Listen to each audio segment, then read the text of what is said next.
Y nada más que se acerca mi compañera Erandi, vamos a ser los que vamos a dirigir la entrevista. Ok. Ahorita está en vivo en Facebook nada más. En Facebook sí tuvimos problemas para adaptar YouTube con Zoom, para enlazarlo, era con Ajá, el que tenemos problemas. ajá. Hacemos para tratar. Ok, muy bien. Entonces, comencemos. Muy buenos días, comunidad de la UAM Azcapotzalco, comunidad de las demás universidades invitadas, el Politécnico, la UNAM, toda la audiencia, nuestros seguidores del capítulo estudiantil de Ingeniería Azcapotzalco.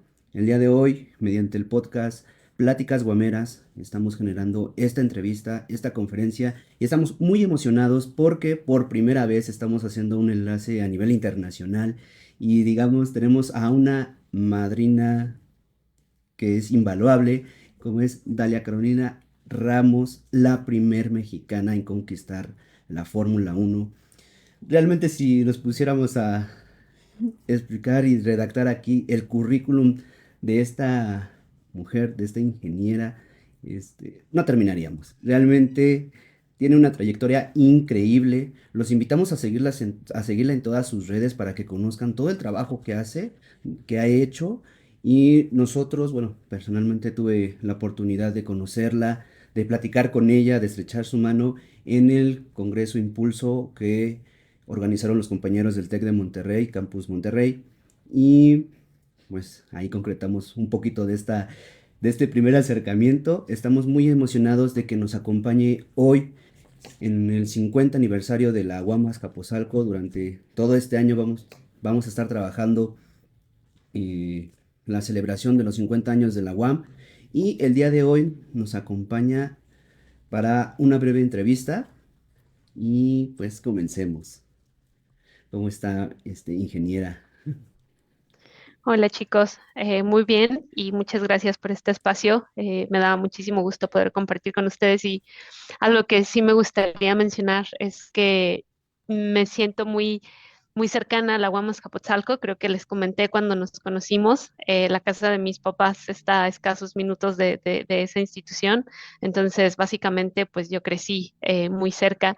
Pasé mucho tiempo en el Deportivo Reynosa jugando básquetbol y con mis amigos. Entonces, es una zona con la cual me identifico mucho y bueno, es una institución que de cierta manera, pues con la cual me identifico, ¿no? Mi hermana es egresada de Ingeniera Física de la UAM Azcapotzalco, entonces al final del día, pues es una institución que siempre ha estado cerca de la familia.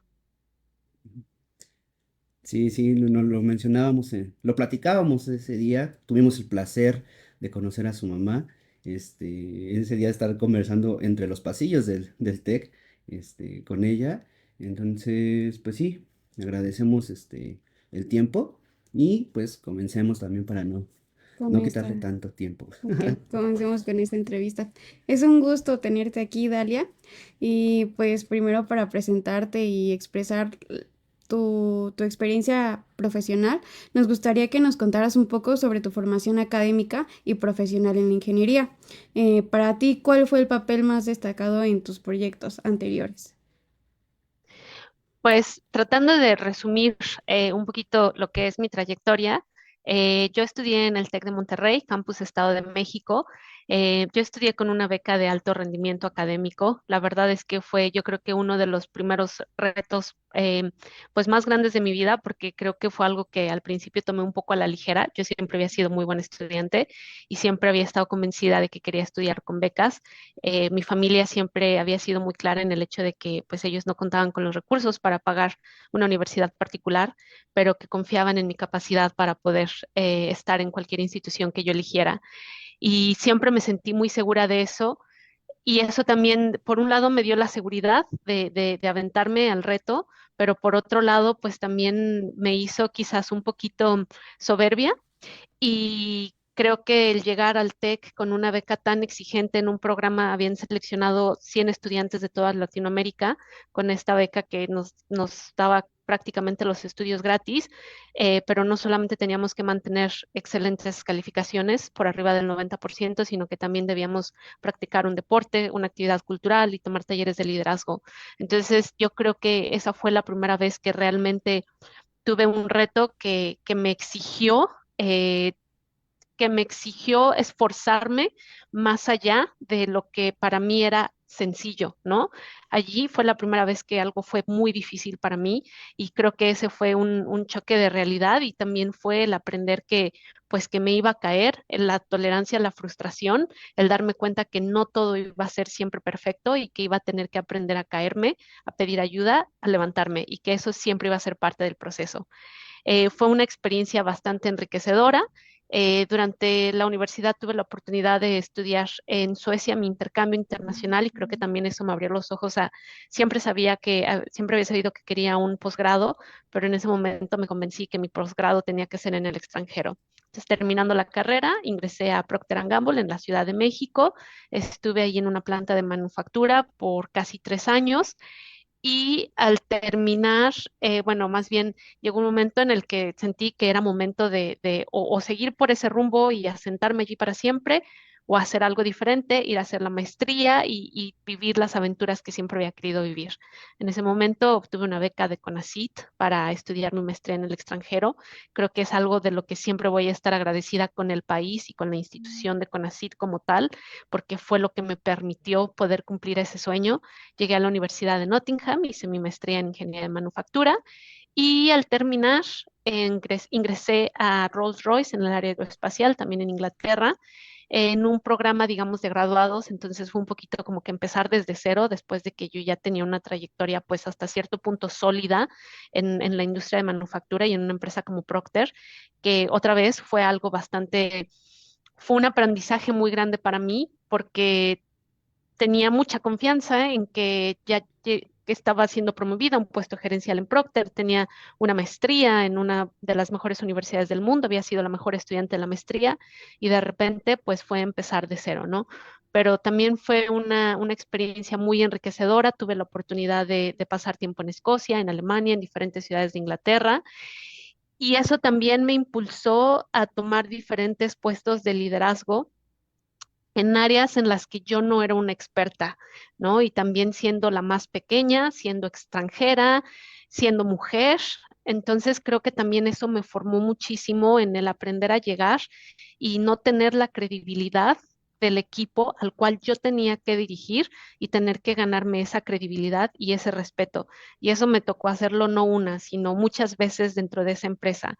Y creo que también esa fue una de las experiencias más grandes y también el hecho de que siento que por fin encontré una identidad de mí misma. Siento que al estar en una cultura que yo no conocía, en una sociedad de la cual yo no era tan familiar y que no podía, digamos, leer muy bien, pues tampoco entendía cuáles eran las expectativas de la sociedad y eso me permitió ser más libre y ser yo misma y encontrar esa identidad que es la que me terminó de formar como la profesionista que soy, ¿no?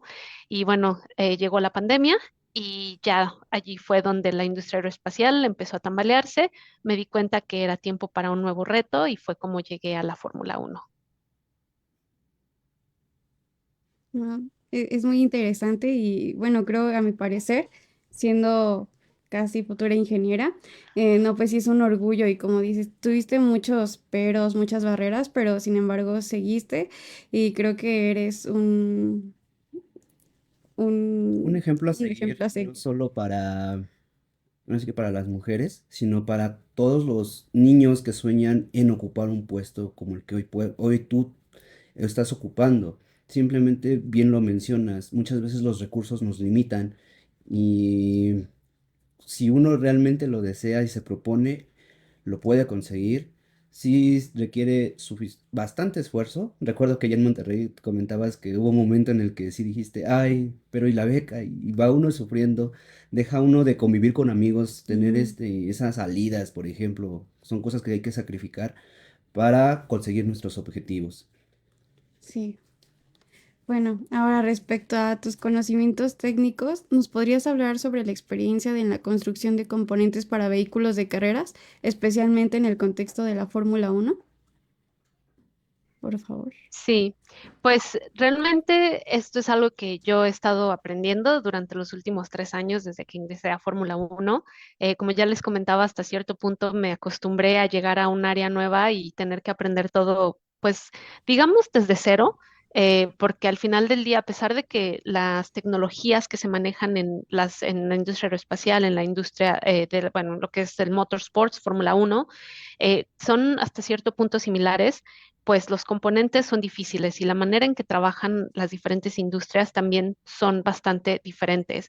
Y una cosa que yo no había hecho consciente es que inclusive el lenguaje técnico pues siempre termina siendo nuevo, porque pues es un lenguaje que al final de cuentas no está en mi primer idioma, ¿no?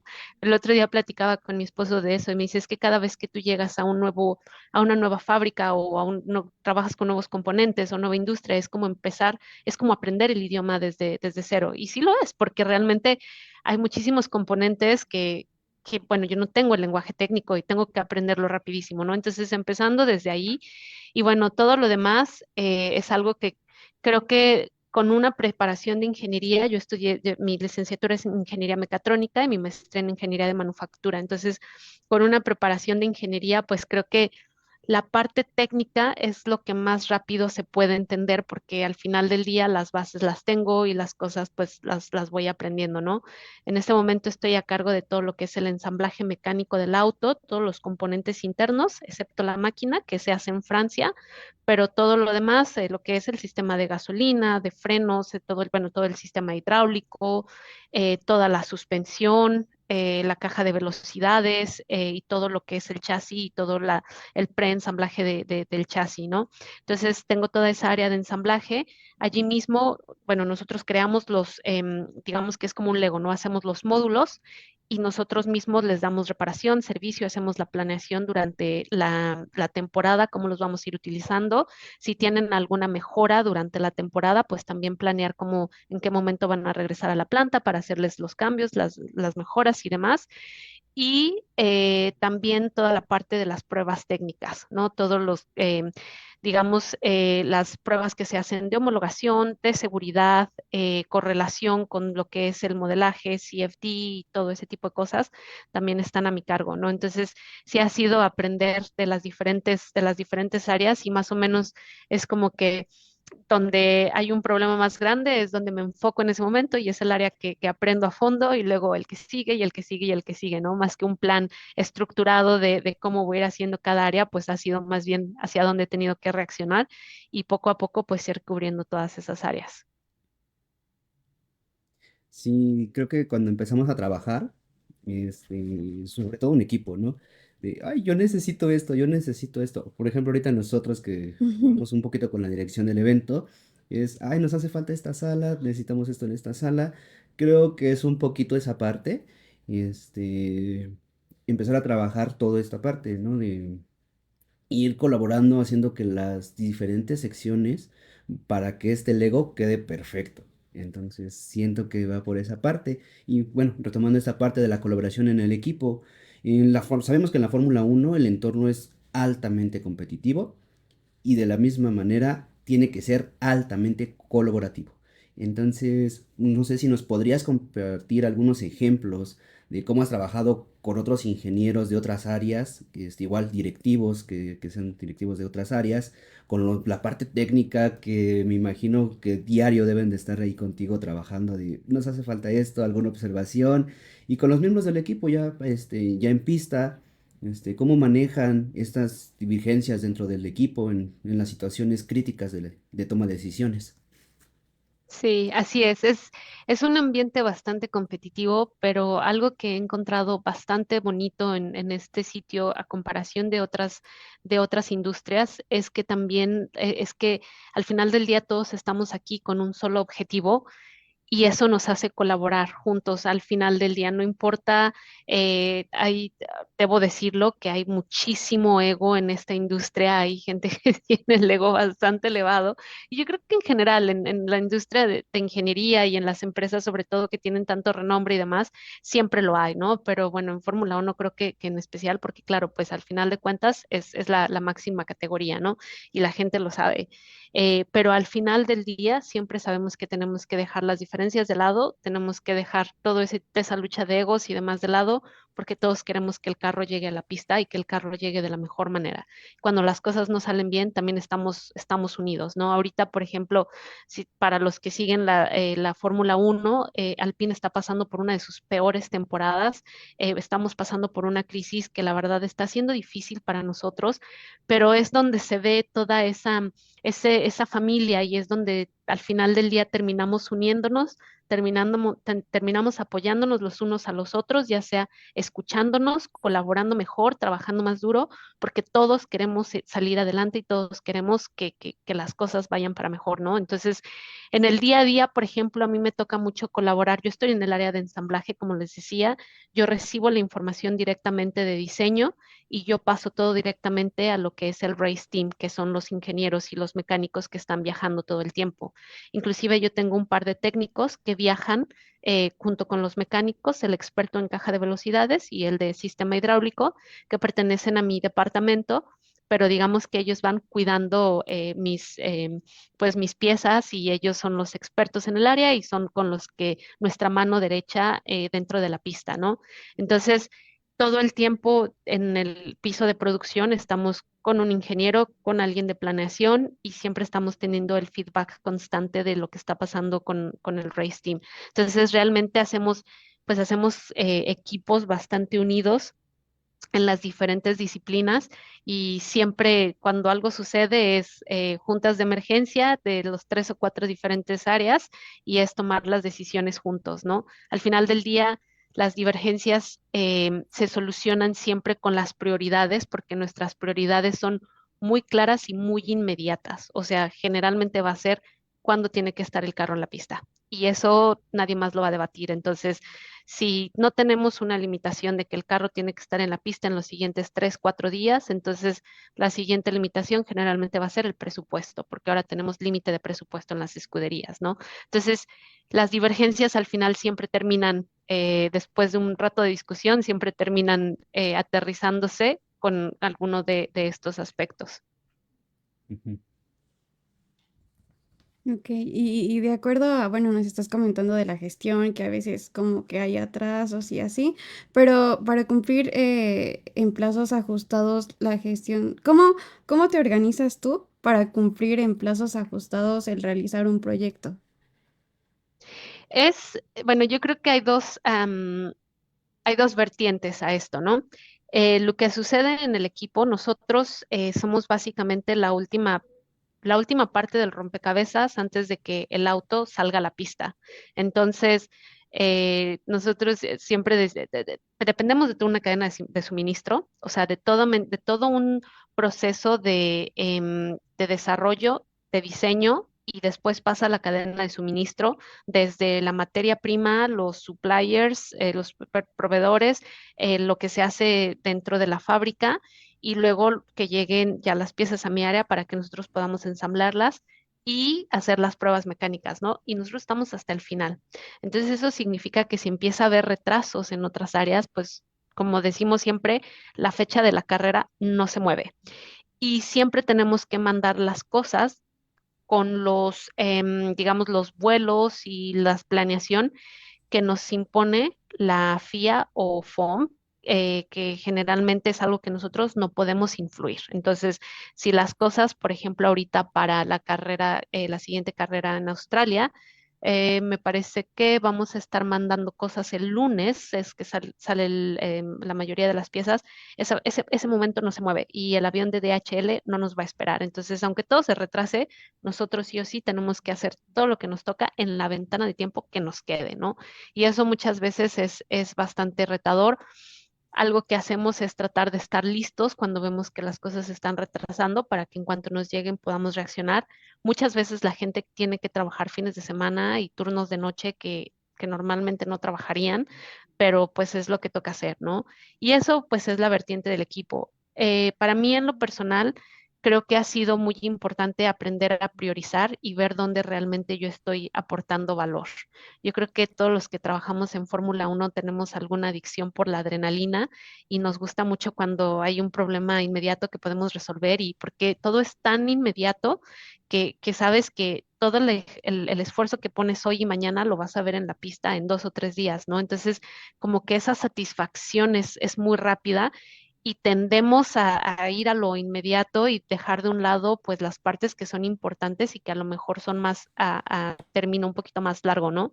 Entonces, yo siempre tengo que estar muy constante, muy consciente de que al final del día yo estoy aquí más para hacer una estrategia que para reaccionar al problema que otras personas pueden reaccionar, ¿no? Entonces siempre trato de preguntarme, bueno, ¿dónde voy a aportar yo más valor en este proyecto o en este proyecto? ¿Dónde hay alguien que ya lo está haciendo, que a lo mejor lo que yo voy a aportar va a ser, eh, digamos, un 20%, mientras que en otro proyecto va a ser el 80%? Y siempre es tratar de nivelar todo eso. Ya sé que es más tentador irme a esto, pero ya hay suficiente gente atendiendo eso. Yo puedo atender lo demás y siempre tener en mente que hay que estar haciendo estrategia, ¿no? Que ese es mi trabajo. Entonces es algo que siempre tengo que tener muy presente para que me ayude con las prioridades. Pero obviamente, pues las horas de trabajo largas, pues esas nadie me las ahorra. Sí, bueno, como bien lo mencionas, ¿no? Muchas veces uno puede tener una planeación, pero siempre los detallitos nos hacen tener como que esas horas de trabajo extras no contempladas, hasta cierto punto porque, bueno, al menos en tu trabajo, tienes que contemplar esas, esas horas extras no Claro. contempladas.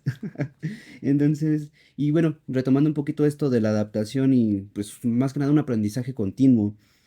Sabemos que en la tecnología en la Fórmula 1 está siempre evolucionando, de ella dependen mucho de la ingeniería automotriz hoy día.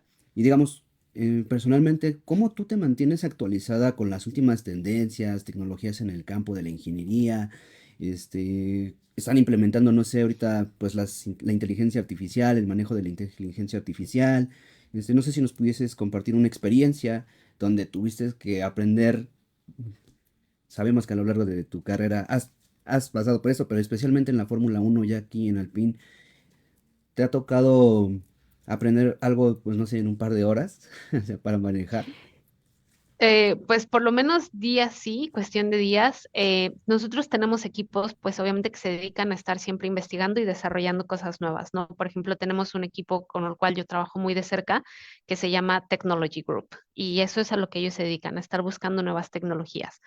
Y generalmente, bueno, yo soy la que recibe esas tecnologías en mi departamento. Entonces, me ayuda mucho que haya equipos que se están dedicando a eso porque ellos son los que están alimentándonos todo el tiempo con ese tipo de cosas y nosotros, bueno, terminamos, digamos que los saltos siempre son lo suficientemente graduales como para que sea algo fácil de ir capturando todo el tiempo, ¿no? Pero sí no deja de ser, cuando empezamos a hablar de inteligencia artificial, como mencionas, y eso es algo bastante interesante, ¿no? Ahorita estamos queriendo renovar algunos de las camas de pruebas principales que tenemos y las cosas con las cuales nos vamos encontrando cuando hablamos con los proveedores son bastante interesantes.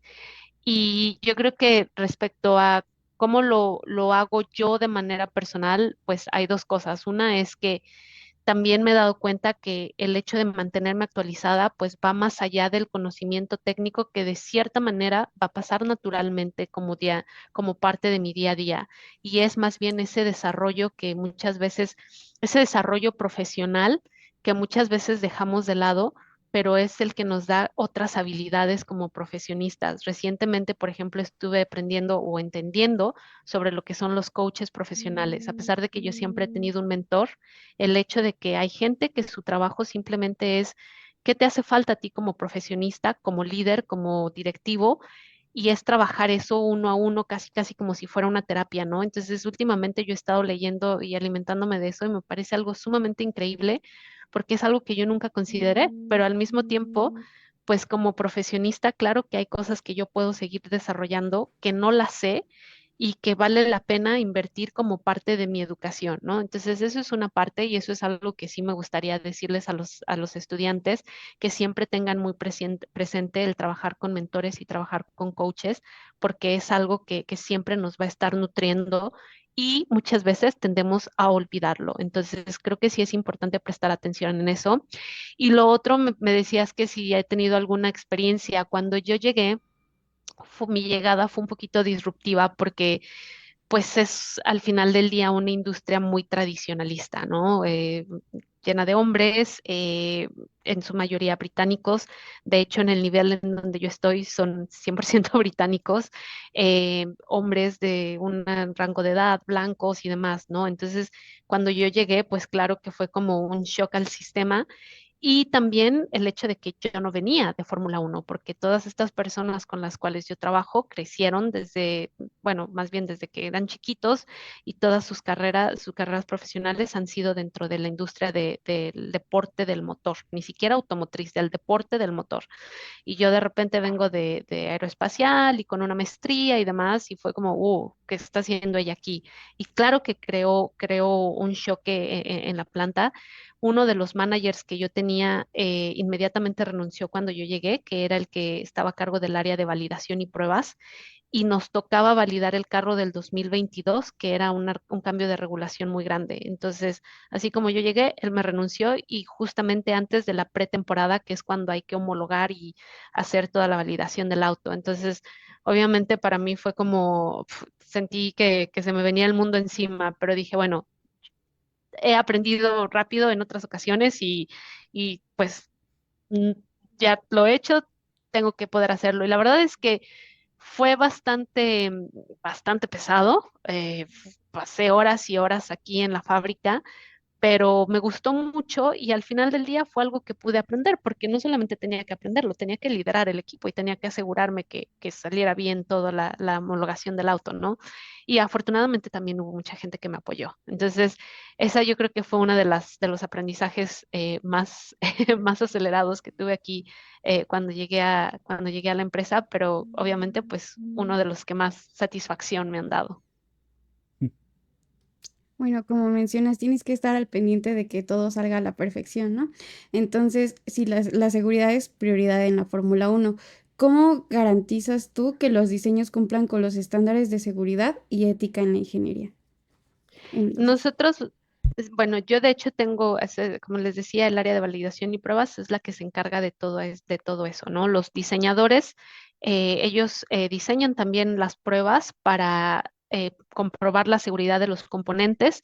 Generalmente esas pruebas pues tienen un factor de seguridad, ya saben, dependiendo lo que los componentes van a ver en en la pista, por ejemplo, la suspensión, ¿no? Cuáles son las fuerzas y cuánto kilometraje va a haber en la pista y luego a eso ponerle el factor de seguridad. En base a eso, ellos me dicen, tienes que hacerle pruebas con tanta fuerza durante tanto tiempo, a veces con temperaturas y demás. Y mi equipo se encarga de ejecutar todas esas pruebas. Ahora, hay pruebas que por diseño nosotros establecemos, pero hay pruebas que tienen que ver con la homologación de la FIA y esas son las pruebas pues más críticas, ¿no? Sobre todo en la parte del chasis, que si hay un choque, pues que el piloto siempre esté seguro. Tenemos la prueba de choque, como se hace en cualquier carro normal. Eso lo hacemos en una universidad y literalmente llevamos el monocoque y lo estrellamos contra una pared bajo los estándares que nos da la FIA y la FIA tiene que estar presente allí todo el tiempo, revisando, tomando fotos, videos y demás. Y también hacemos pruebas aquí en la fábrica, donde ponemos el chasis, donde ponemos algunos de los componentes, por ejemplo, lo que es el halo, que cubre la cabeza de los pilotos. Y lo que hacemos es aplicarle diferentes fuerzas en diferentes direcciones y sostener esas fuerzas durante determinado tiempo. Y lo mismo, todo el tiempo está la FIA al lado de nosotros revisando eso y al terminar las pruebas checan si hubo algún daño o algo así y ya es cuando ellos nos dicen que podemos o no podemos homologar nuestro carro. Entonces, generalmente esas pruebas pasan en el invierno, cuando la gente dice que está aburrida porque no hay Fórmula Uno, es cuando yo estoy más ocupada porque estamos como locos tratando de homologar y construir los carros y es como que una de las fechas claves en nuestro calendario y los momentos de mayor estrés y presión para nosotros, ¿no? Porque si no pasamos, tenemos que volver a hacer todo. Sí, es muy exigente y digamos, mientras nosotros estamos descansando, conviviendo tal vez ya con la familia en una época vocacional, para para todos los equipos, es la temporada de más carga de trabajo, la más pesada, digamos, porque es cuando están realizando todo ese tipo de pruebas. Y bueno, bien, bueno, lo comentabas, tú recibes de parte de diseño, ya para la parte de la construcción, pero digamos, en la parte de construcción, ¿utilizan ustedes la simulación, el modelado, para proporcionar y bueno, sí, para adaptar la construcción? Y no sé si nos pudieses dar algún ejemplo de estas situaciones, si has implementado algún método, algo nuevo, si tú has innovado algo, tu equipo ha innovado en algo, donde estas innovaciones fueron fundamentales para el equipo. Sí, nosotros digamos que em, completamos el ciclo del modelado más que nada en la parte de correlación, de asegurarnos que lo que se modeló y lo que se simuló pasa realmente de manera física y de manera real. Entonces, allí es donde nosotros llegamos, ¿no? A complementar ese triángulo, digamos, de la parte de desarrollo. Y también, por ejemplo, una de las pruebas más interesantes que hacemos o que a mí me parecen más hermosas, nosotros corremos muchas pruebas que les llamamos caracterización, porque nosotros lo que hacemos es extraer la información los viernes de prueba. Ven que, bueno, el fin de semana está establecido, son tres pruebas libres y luego la calificación y la carrera. Generalmente las 2 primeras pruebas libres que pasan en el día 1 de ahí se extrae muchísima información y tratamos de poner sensores y poner lo más que se pueda para poder jalar toda esa información. Esa información nos llega a nosotros a la fábrica y lo que hacemos es que lo programamos dentro de las camas de pruebas que tenemos. De momento, por ejemplo, las más grandes que tengo es la de la caja de velocidades, donde ponemos toda la transmisión completa. Tengo uno que se llama Seven Post Rig, que es básicamente una cama de pruebas gigante donde cabe todo el carro y tiene 7 pistones gigantes y simula todo lo que está pasando en la suspensión del carro. Entonces, también tengo, por ejemplo, otra donde ponemos lo que es el volante y toda la conexión con la transmisión.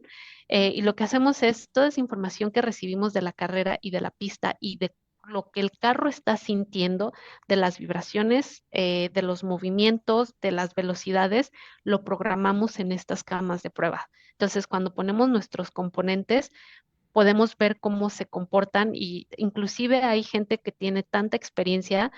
Digamos que los menos experimentados reconocen de qué circuito estamos hablando, ¿no? Ah, pues ese es Texas, ese es Abu Dhabi, ese es Singapur, pero hay quien puede reconocer cuál es el piloto que está manejando ese carro en esa simulación, ¿no? De la experiencia que tienen de ver cómo maniobran los carros y demás. Entonces, nosotros completamos esa parte con ese tipo de caracterizaciones y allí continuamos también, lo empezamos a unir con el siguiente, con el desarrollo de la siguiente iteración, ¿no? Entonces es todo el tiempo estar haciendo esto y la verdad es que en cuanto a algo que haya colaborado, todo lo que pasa en el carro pasa por mi departamento. Todo nosotros tenemos que revisarlo y ha habido cosas que cuando pasan por el departamento nos damos cuenta que la simulación estaba genial, pero de hecho ya en la parte física ya no está funcionando y entonces todo se tiene que echar para atrás, ¿no? Y eso también nos pasa mucho y yo creo que es una de las cosas que pues que más nos llegan a preocupar, y tanto como para aprobar o para desaprobar los cambios de diseño. Sí, se escucha muy interesante y sí he visto bastantes, eh, ay, ¿cómo se podría decir? Em, bueno, ese tipo de cosas que se hacen para los carros en la televisión y cosas así. Pero bueno, yo quiero regresar un poquito a lo que comentaste hace rato, de que en la época de invierno tú tienes, pues estás más demandada de trabajo, ¿no? Entonces, ¿tú cómo sobrellevas separar el ámbito laboral y el ámbito familiar? La verdad es que es un reto y es un reto que nunca había sido tan difícil para mí. Cuando yo empecé a trabajar, me acuerdo que en cuanto me dieron mi contrato permanente en Procter, pensé, tengo que buscarme una actividad que me va a hacer comprometerme todos los días a salirme del trabajo a cierta hora, porque si no, yo sé que me voy a pasar allí todo el día y eso no va a ser bueno para mí. En ese entonces, como les decía, me gustaba jugar deportes, me gustaba practicar básquetbol, natación y demás, pero ya no me daba tiempo, obviamente, por los compromisos. Entonces, nunca me habían gustado los gimnasios, pero allí dije, bueno, es lo único que me queda. Entonces, convencí de hecho a toda mi familia que nos inscribiéramos juntos al gimnasio porque dije, necesito que alguien me ayude y me force y tener un motivo para salirme del trabajo. Eso fue hace 13 años y desde entonces soy adicta a estar todas las tardes en el gimnasio porque de cierta manera se convirtió en mi manera, en mi forma de despegar mi mente, de darme un objetivo fuera del trabajo, de darme otro sitio donde yo pueda descargar todo eso y entonces sí llegar a casa con la cabeza un poquito más clara, ¿no? Entonces es algo que llevo haciendo, como ya les digo, por los últimos 13 años y que me encanta.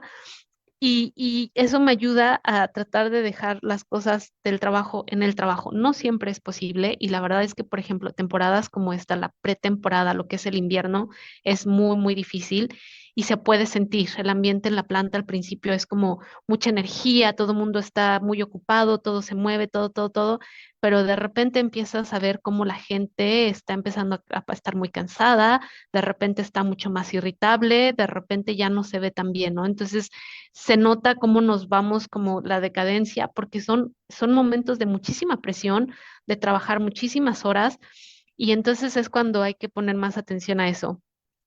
Les decía, para mí hacer ejercicio es fundamental. Soy muy, muy cuidadosa con mi alimentación y con eso me refiero a que siempre, eso sí, mi alimentación no la dejo por nada del mundo. Siempre, aunque sea parada o en una junta o caminando, pero siempre tengo que consumir todos mis alimentos porque estoy muy consciente que si no como bien, no voy a poder rendir. Entonces, la comida es algo que para mí es fundamental, siempre, siempre estar segura de que me estoy alimentando bien, vitaminando, todo ese tipo de cosas que al final del día son fáciles, ¿no? Porque sé que mi cuerpo lo va a necesitar. Y afortunadamente también tengo un esposo que forma un equipo conmigo, ¿no? Yo estoy un poquito en contra del término de que el hombre le ayuda a la mujer en la casa, porque creo que es un trabajo de dos. Y afortunadamente yo tengo una pareja con la cual hago un muy buen equipo. Entonces nos entendemos muy bien, podemos dividir las actividades. Él también tiene su carrera profesional, su deporte, y creo que en ese aspecto podemos entendernos bien y podemos, digamos, planear bien hasta para pasar tiempo de calidad, ¿no? Que es algo que yo siempre estoy como también muy al pendiente, asegurándome de que haya ese tiempo de calidad. Por cansados que estemos, vamos a organizar algo porque no hemos pasado el suficiente tiempo juntos y es importante cuidar de la relación también. Entonces, hasta ahorita lo he sobrellevado así. No tengo hijos todavía, entonces, bueno, ya les contaré cuando la familia crezca. Ujú. Sí, es importante, ¿no? El ambiente familiar, conservarlo para, digamos, hay veces que en el trabajo estamos sumamente estresados y luego muy comúnmente es escuchar esto, ¿no? De llego y me desquito con mi pareja, con mis papás, con mis hermanos. Creo que es algo que debemos de manejar todos, personal, así que muy manera personal, creo que es algo que todos deberíamos de manejar. Y influye mucho la cuna, por ahí decían. O sea, cómo fuimos criados, la enseñanza de los padres. Y en ese aspecto, y yo tengo el placer de conocer a su mamá, pero ¿qué tan importante fue para usted el apoyo de sus padres, de su hermana, igual de los amigos, por así que para su formación? Sí, bueno, la verdad es que me da mucho gusto que pregunten eso, porque es algo de lo que me gusta mucho hablar y también creo que es fundamental. Y bueno, el hecho de que yo estaba yendo a esa conferencia con mi mamá es porque mis padres siempre han sido mi mayor apoyo y siempre han sido las personas que me han sostenido. Y a la fecha, a mis 35 años y aún viviendo a 4.000 kilómetros de mi casa, son las personas que siempre están allí para mí. Entonces, en cuanto puedo pasar tiempo con ellos y en cuanto puedo hacer algo con ellos, lo hago. Y creo que eso ha sido fundamental. Algo que yo recuerdo mucho y que siempre les digo a mis papás es que cuando yo era chiquita, cuando éramos chiquitas, mi hermana y yo, ellos nunca nos dijeron si un día lo logran, siempre fue cuando lo logren, cuando vayan a la universidad en el extranjero, cuando viajen a otro país, cuando hagan esto. Y nunca en la manera en que nos hablaron, nunca hubo un espacio de duda. Y si nosotras llegábamos a dudar, ellos decían, ustedes lo van a hacer, ustedes son excelentes. Eso sí, fueron muy exigentes. Siempre nos recalcaron que todo tenía que ser con excelencia, pero siempre nos convencieron que podíamos hacer lo que quisiéramos. Nunca hubo eso no es de mujeres, eso como ya les decía, mi hermana es ingeniera física, entonces en ningún momento fue mujeres, hombres, o no pueden, o no, jamás. Siempre fue, ustedes son las mejores, ustedes lo van a lograr y ustedes nos tienen aquí por si se caen. Y pase lo que pase, siempre las vamos a apoyar. Entonces, para mí, yo creo que eso ha sido lo más fundamental, el mayor privilegio que he tenido y casi, casi la razón por la cual he podido tener la confianza de lanzarme a las aventuras y de salir adelante. Sí, es muy bonito. Yo considero también que el apoyo de los papás interviene mucho en nuestra educación y pues en lo que queramos hacer en algún futuro. Y Dalia, ¿qué proyectos tienes en mente en un futuro? ¿Y qué le podrías decir a las personas que están interesadas en formar parte del equipo de alguna escudería? Pues ahorita como proyectos profesionales, les comentaba que recientemente estuve viendo lo de tener un coach profesional. Creo que el salto de la responsabilidad que había tenido en mis puestos anteriores con la responsabilidad que tengo ahora ha sido bastante grande, y quiero asegurarme de que soy la mejor profesionista para entregarle a cualquier equipo en este momento, es Alpine, y quiero asegurarme de que soy la mejor profesionista y que tengo lo mejor para entregarle. Entonces, ahorita tengo un proyecto para hacer un curso de liderazgo para mujeres, enfocado a mujeres con la Universidad de Oxford.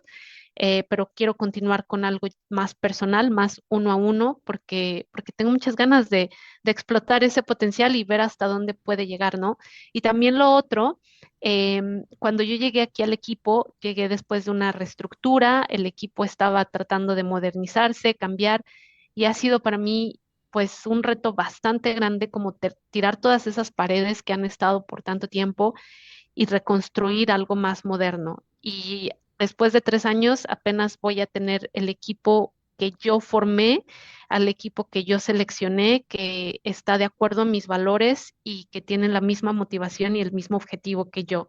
Entonces, la verdad es que tengo ganas de disfrutar ese equipo que yo he formado. Tengo ganas de realmente de poder ahora sí, ¿no? Dejarme ir con todo, con mi filosofía y con todas las cosas que quiero implementar con las personas que yo seleccioné. Entonces quiero disfrutar eso un rato. La verdad es que tengo muchas ganas y he trabajado muy duro para llegar aquí. Entonces sí es algo que quiero disfrutar y bueno, ya después veremos. Y bueno, ¿qué les diría? Yo creo que algo muy importante y creo que es algo muy básico es el hecho de que empecemos a creernos lo que podamos hacer. Yo creo que a veces como mexicanos y más en un país donde em, la cuestión socioeconómica es tan importante y las cosas que tenemos cuando nacemos son tan importantes, creo que eso un poquito se va diluyendo ahora, ¿no? Y ya existen más becas, ya existen más oportunidades, ya podemos más fácil llegar a una universidad al extranjero. Y yo creo que, pues, primero que nada es creernos eso. Mi experiencia con los mexicanos que he conocido trabajando y estudiando en otros países siempre ha sido excelente. Siempre somos los mejores de la clase, siempre sobresalimos como profesionistas porque somos entrones, porque no le tenemos miedo al trabajo, porque somos muy buenos, tenemos muy buena preparación, pero aparte tenemos personalidades muy padres, somos carismáticos, somos cálidos, que no es algo que cualquier cultura tenga, ¿no? Entonces es algo que también ayuda y que también es importante. Y primero que nada, que se la crean, que se crean que sí se puede, que no porque no nacimos en cuna de oro, como se dice, pues no vamos a poder llegar lejos, ¿no? Y lo otro es pues que encuentren esa ventaja competitiva que los hace mejor a los demás, ¿no? Mejores que los demás. El conocimiento técnico es solo la base, es lo mínimo necesario. Primero hay que ser buenos en lo que hacemos y ese es el mínimo requerimiento. Hay que ser excelentes, hay que trabajar muy duro y de ahí buscar, ahora sí, qué es lo que me hace mejor que los demás. Y no necesariamente tiene que ser más conocimiento técnico, pueden ser otras habilidades, pueden ser lo que dicen las habilidades suaves o las experiencias extracurriculares, los idiomas, encontrar eso y trabajar con esas fortalezas. Sí, creo que para considerarnos un ingeniero, un profesionista completo, porque esto no va únicamente para la ingeniería. tenemos que tener otras fortalezas en otras áreas. Y sí, como mexicanos, la cultura de ser, digamos por ahí, muy amigueros, muy sociables, entonces eso nos abre muchas puertas. Hemos tenido la oportunidad también nosotros de comprobarlo un poco. La prueba hoy en día, pues Así es. esta breve charla, esta entrevista. Entonces, sí, creo que son muchas áreas que podemos explotar, no solo en la parte profesional, la parte técnica, sino que llevar un manejo de todas estas habilidades nos fortalece como profesionistas. Y bueno, creo que Así lo que nos es. acabas de comentar un poco ahorita responde la pregunta de Kevin Reyes, que nos preguntaba qué tan difícil es poder entrar Ujú. como ingeniero a la Fórmula 1. Entonces creo que esto responde un poquito, pero igual, Sí, algo que quieras sí, agregar. sí. No, realmente creo que es creérnosla. Honestamente creo que es tener esa confianza y como ya les decía, es el trabajo duro. Sí, creérnosla, creer en nosotros mismos. Y bueno, con esto estaríamos dando por concluida esta entrevista. En nombre del capítulo estudiantil de Ingeniería Azcapotzalco y de toda la comunidad de la UAM, agradecemos el tiempo que nos proporcionó, la entrevista apresurada y con las fallas técnicas que tuvimos. Y pues esperemos que nos esté viendo su mamá, le enviamos un saludo. Este, esperamos también que tanto su hermana como usted nos puedan visitar en algún momento aquí en la UAM. Serán bienvenidas, las puertas están abiertas de la universidad y pues esperamos conocerla y que la comunidad tenga la oportunidad también De de conocerla. conocerla. Ujú. Eso sería todo. Muchas gracias por Pues tomarte muchas un gracias, tiempo chicos. Gracias a ustedes. Felicidades por estar organizando esto. Creo que es bastante valioso para los estudiantes y bueno, ojalá que les haya servido de algo y de verdad es todo un gusto poder tener esta charla con ustedes. Muchas gracias y pues le estaríamos haciendo llegar la constancia de reconocimiento bueno, sí, por los contactos que tenemos digital. Ajá. digitalmente. Muchas Perfecto. Gracias, Ok. gracias. chicos. Gracias. Bye. Gracias. Hasta luego.